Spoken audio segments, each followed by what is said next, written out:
हे मौजा मुंडवा आणि तालुका मोशी सॉरी ही कोरेगाव पार्क मधील 16.19 हेक्टर जमीन आहे। ही मूळ जमीन महार वतनांची आहे आणि लीगल हेर जर आत्ताचे काढले तर किमान 300च्या आसपास लीगल हेर आहे, म्हणजे वारसदार म्हणतो अधिकृत। 2013ला तेजवानी नावाचा एक बिल्डर आहे, यांनी ही जमीन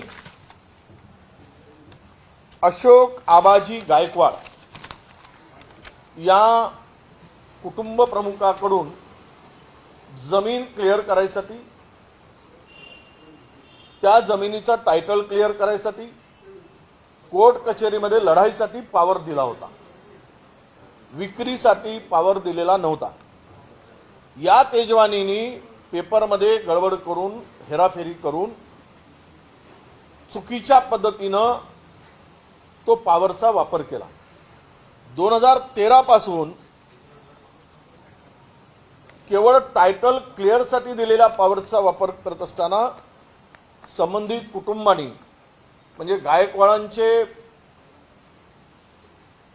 ज्या पद्धतीनं लीगल हेड तयार झाले त्यामध्ये ढाले राजू हिरामन ढाले, कारण याची आई मूळ कांबळे होती, त्यानंतर मूळ कास्तकार गायकवाड, म्हणजे हे सर्व त्या कुटुंबातून नियमितपणे वारसा हक्काप्रमाणे ती नावं आलेली आहे। याचा मूळ मालक हा महार कुटुंबातील महार वतनाच्या कुटुंबातील व्यक्ती आहेत। मी जे नावं सांगितले या तेजवानींना संदर्भात महसूल विभागाकडे, जिल्हाधिकाऱ्याकडे, प्रांतकडे की हा आमच्या पावरा पटवणीचा चुकीचा वापर करतो आहे अशा पद्धतीनं या सगळ्या कुटुंबांनी तक्रारी वारंवार 2013 पासून केल्या।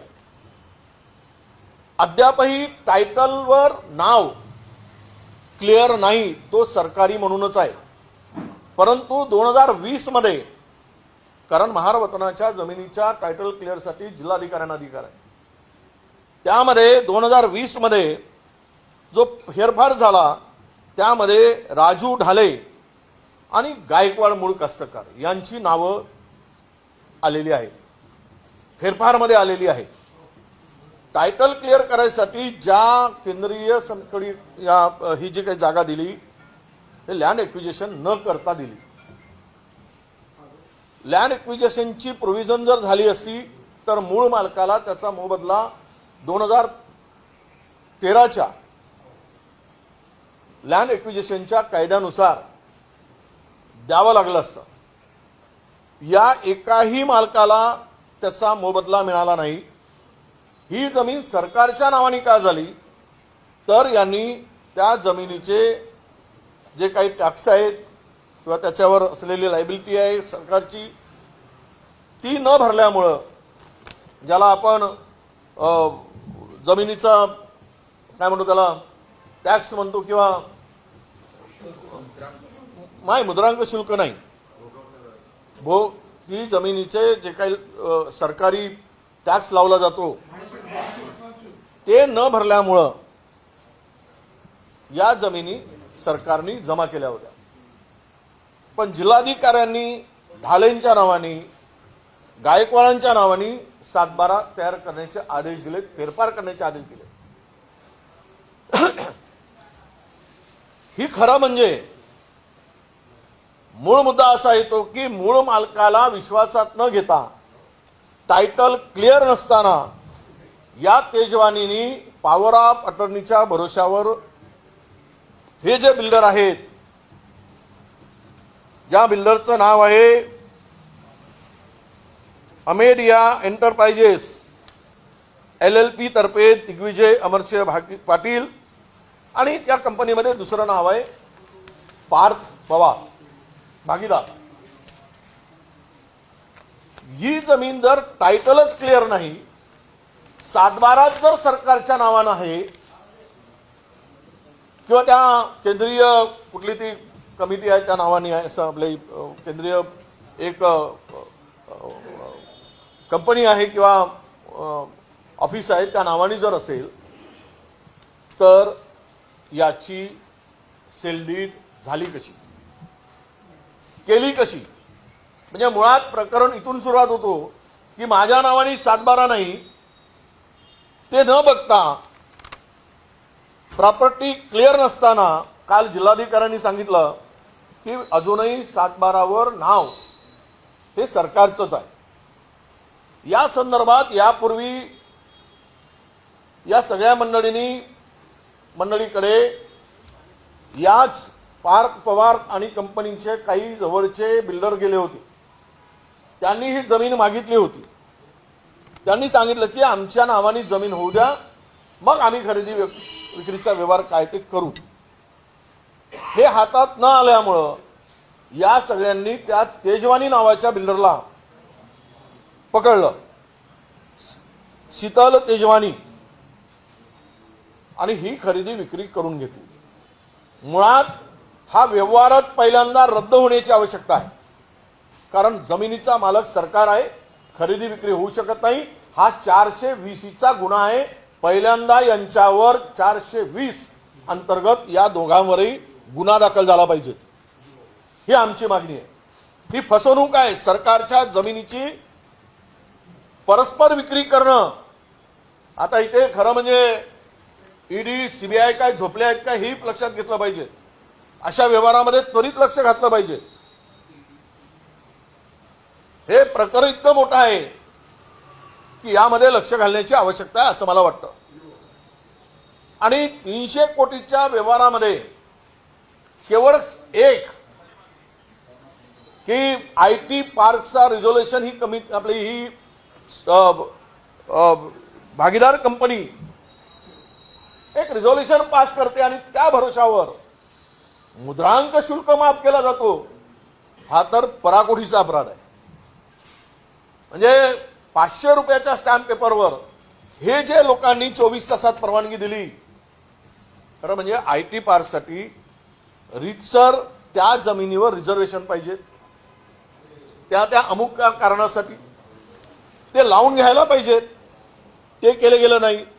फक्त खरेदी व्यवहार झाला आणि एकाने आम्ही आयटी पार्क टाकतो म्हणून एक ठराव पास केला कंपनीनं आणि त्या भरोशावर त्याला एवढ्या मोठ्या 21 कोटीचा एक्झम्पशन दिला जातो, माफी दिली जाते.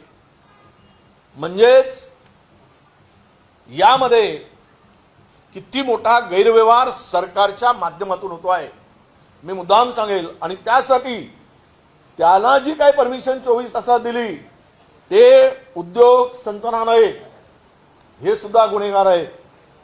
त्यांच्यावर सुद्धा कारवाई होणे अपेक्षित आहे. अपेक्षित नाही, कारवाई झालीच पाहिजे. तुम्ही कुठलीही कमिटी जर आपली कुठलीही कंपनी जर ठराव पास केल्याबरोबर त्याला जर तुम्ही मुद्रांक शुल्काची माफी देत असाल तर हे कुठल्याही नियमाला धरून नाही, कुठली फाईल नाही. मी काल सांगितलं राफेलच्या स्पीडनी ही फाईल फिरली.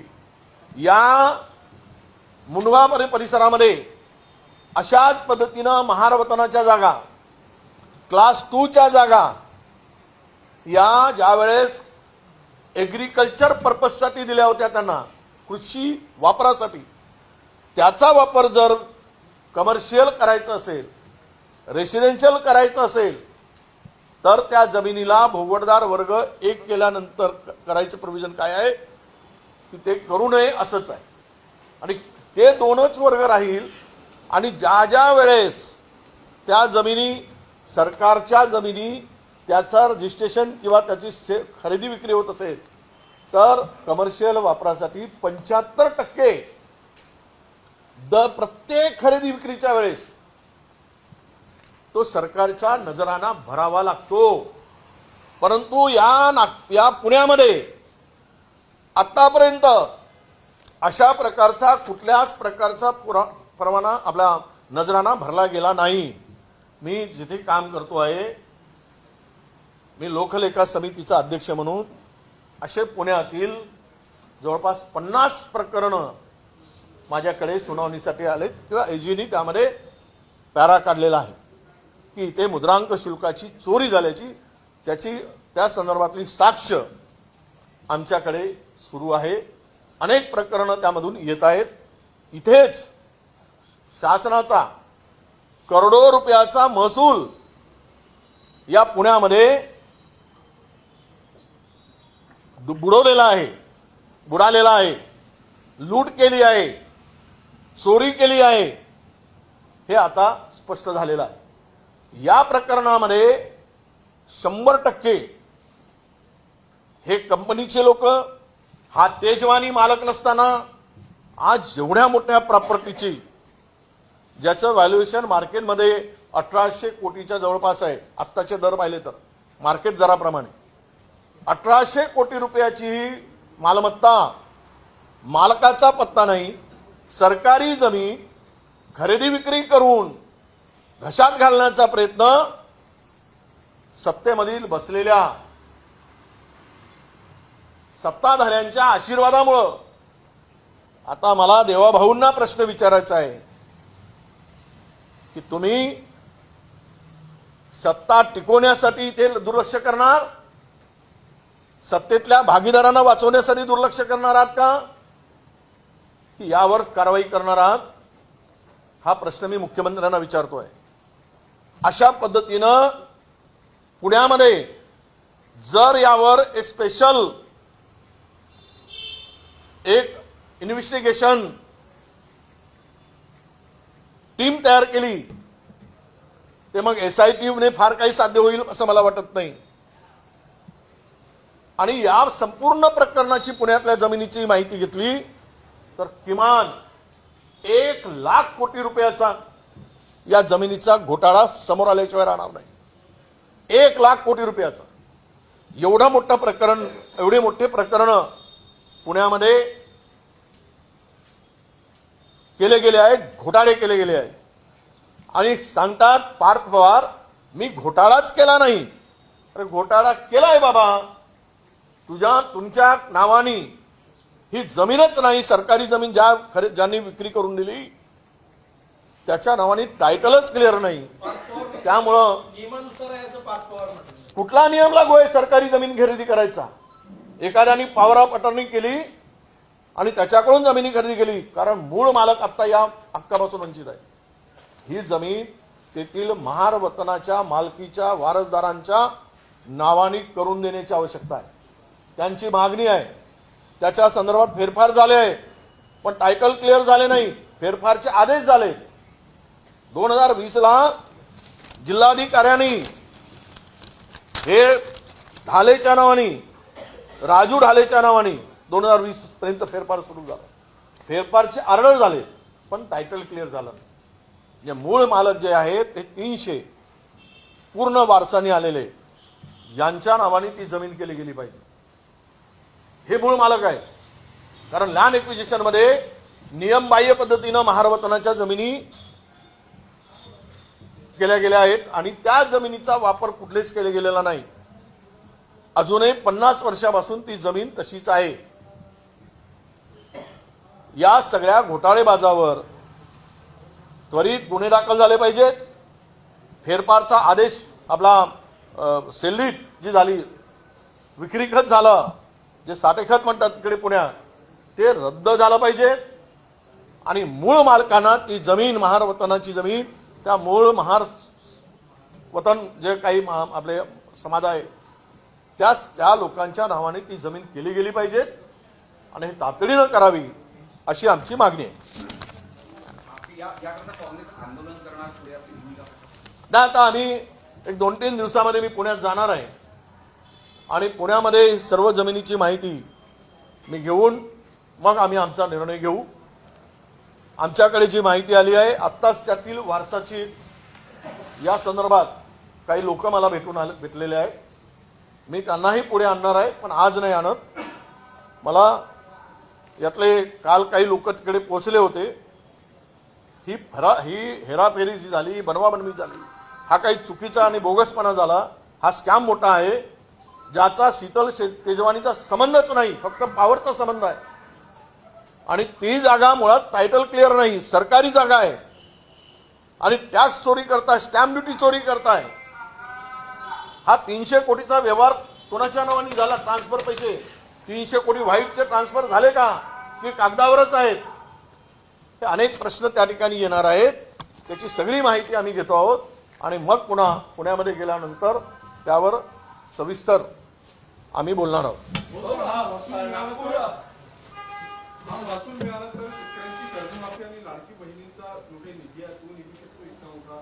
आज 21 कोटी रुपये स्टॅम्प चोरी करताय.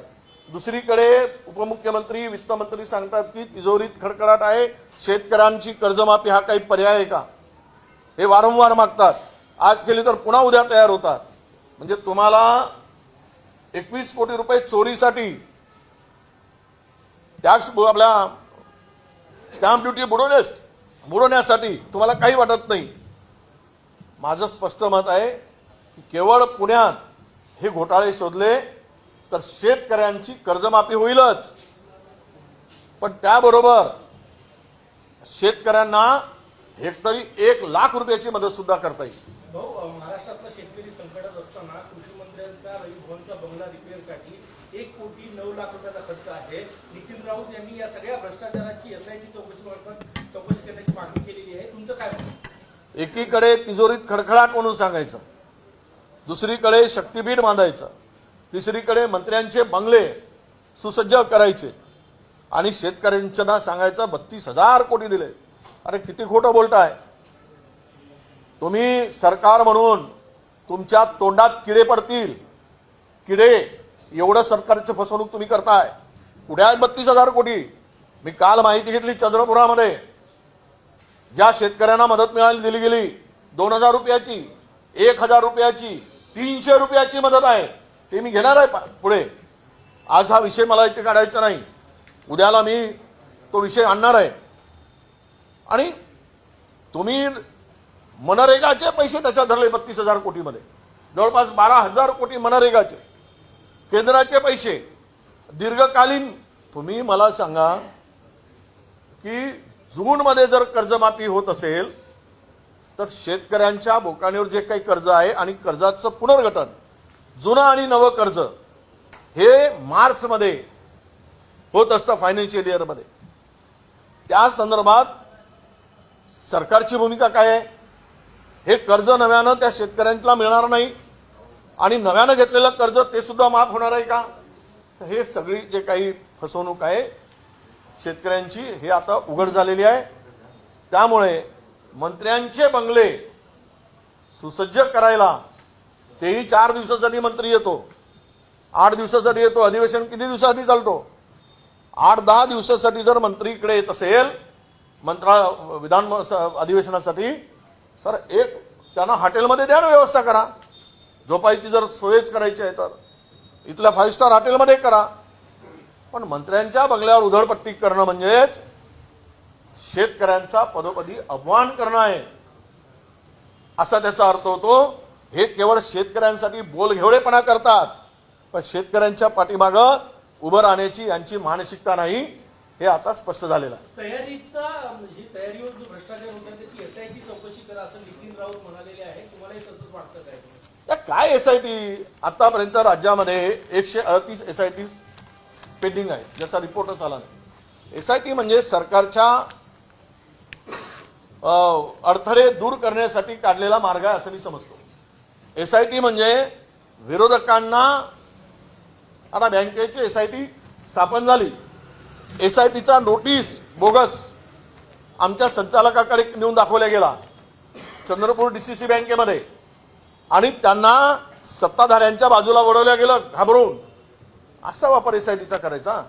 मी सांगितलं 138 SIT झालेल्या, आतापर्यंत त्यांचा रिपोर्टच आला नाही आणि कारवाई झाली नाही. त्यामुळं या लोकांवर चौकशी करा, कारवाई करा. आणि हे जे काही करतात, आता यामध्ये 1 कोटी रुपयामधून किती कोटी लागणार आहेत, किती लाख लागणार आहे? 5-25 लाखामध्ये गुंडवून जातील. 1 कोटीमध्ये तर नवा बंगला होतो.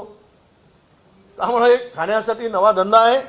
आणि मंत्र्यावर उधळपट्टी ही केवळ मंत्र्यांना खुश करण्यासाठी आहे की त्यांच्या सोयीसाठी आहे की शेतकऱ्याला आत्महत्या करण्यासाठी प्रवृत्त करण्यासाठी आहे, याचं उत्तर सरकारकडेच आहे. स्थानिक स्वराज्य संस्थेच्या निवडणुका होत असलेल्या महायुतीमध्ये सगळेच पक्ष एकमेकांसमोरासमोर लढण्यासाठी तत्पर दिसतात. कोणी कोणासोबत युतीमध्ये जायला तयार नाही.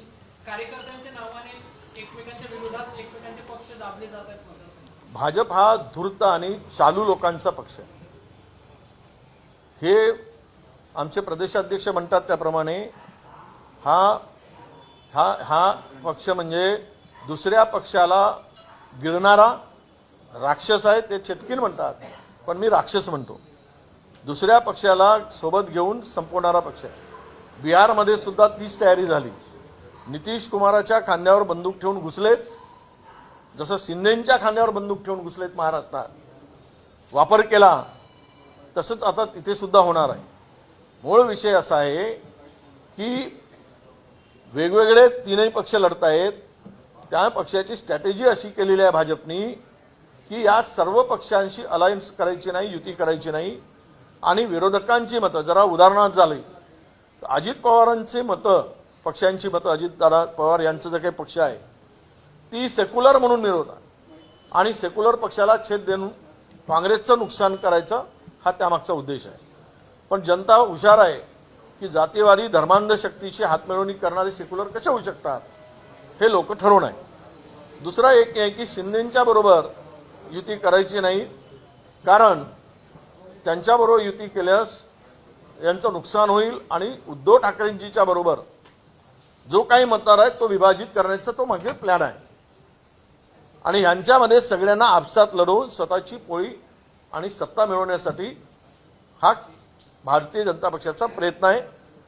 लढू द्या, जनता यांना माफ करणार नाही. शेतकरी संकटात आहे, शेतकरी राग चिरलेला आहे, बेरोजगार आहे, महागाई वाढलेली आहे, महाराष्ट्रात अनेक प्रश्न आहेत. यातून एक नक्की होणार आहे की जनता यांचा बदला घेईल. कितीही पैसे वाटा, कितीही खर्च करा, तुम्हाला यावेळेस जनता निवडून देणार नाही, हे जनतेने निर्धार केला आहे. कामठी येथील दुबार मतदार यादीवर जे आहे आपण राहुल गांधींनी टीका केली, त्यानंतर आता भाजपकडून टीका करण्यात आली. तिथे जे उमेदवार होते आपले सुरेश भोळे, त्यांचे दुबार या मतदार यादीमध्ये नाव आहेत, अशा पद्धतीने आता भाजपकडून असेल ना, तेच तर काढा म्हणतो ना. काल राहुलजींनी जे प्रेझेंटेशन दिलं त्यामुळं तो बामच होता. बेईमानी करून निवडणुका तुम्ही जिंकल्यात हे आता सिद्ध झालं आहे ना. सुरेश भोयरचं नाव डबल असेल, सुरेश भोयर दुसरा असू शकतो. एक सुरेश भोयर काही एकटाच नावाचा माणूस नसतो, त्यामुळे त्यांचं नाव दुबार आहे म्हणून तेवढं एक उदाहरण दाखवायचा. तुम्ही तिकडे ब्राझीलचे मॉडेल आणून तिचं नाव फोटो चिपकवता आणि तिच्या नावाने दुसऱ्यांकडून मतदान करून घेता 10 बुथावर. त्यावेळेस तुम्हाला लाज वाटत नाही. राहुल गांधींनी सगळं उघड केलेलं आहे. हे सरकारच असंविधानिकपणे आलेलं आहे, मताची चोरी करून आलेलं आहे. हे आता लपून राहिलं नाही. लहानशा पोराला सुद्धा आता हे कळून चुकलं आहे. ज्याला मतदानाचा अधिकार नाही त्यालाही कळलं आहे की मोदी सरकार वोट चोर आहे, मतांची चोरी करणार आहे. हरियाणाची सत्ता तशीच घेतली, महाराष्ट्राची सत्ताही तशीच घेतली. हे लपून राहिलेलं नाही, पूर्ण पुराव्यासह हे दिलेलं आहे. आणि त्यांनी जे मांडणी केली त्याचं उत्तर भाजपकडे नाही, म्हणून असे काहीतरी तकलादू विषय काढून त्याला बगल देण्याचा प्रयत्न आहे. Thank you.